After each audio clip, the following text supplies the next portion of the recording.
On April 15, 1947, Jackie Robinson took to Ebbets Field, ending more than 60 years of institutionalized segregation within baseball. His appearance vindicated the efforts of Jewish activists such as Abe Saperstein, Lester Rodney, and Isidore Mitchell.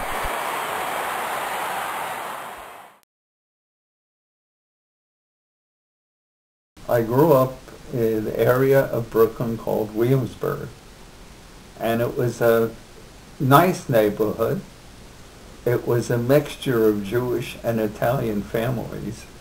We all got along well together. We played together, the kids.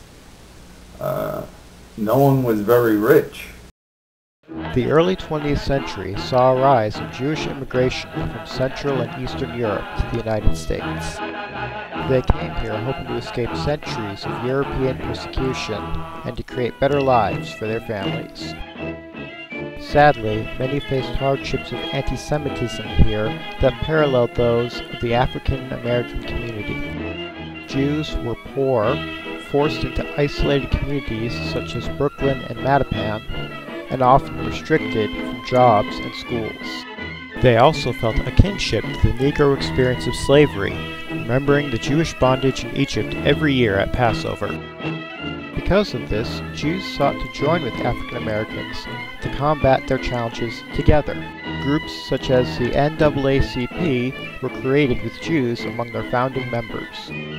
Despite their hardships, the Jews wished to integrate into American society, and part of that was the adoption of baseball. Mary Liebau had come to America as a young child to escape the Russian pogroms. She called Phil Rizzuto, who had been a Yankee player and then announcer for many, many, many years. She called him to ask him for a donation. And when he got on the phone, she said to him, "Phil, I have been a Yankee fan since I came to the United States in 1905 in Ellis Island, and I heard the song, 'I'm a Yankee Doodle Dandy.'" Anyhow, she was adorable. Baseball was also a game that poor Jewish children could afford.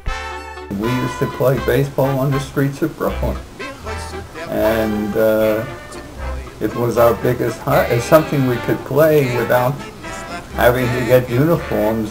For example, for football, you had to buy a uniform.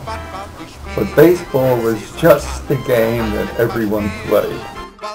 So strong was the Jewish love of baseball that it was only natural for Jews to want to help the African American cause of its integration.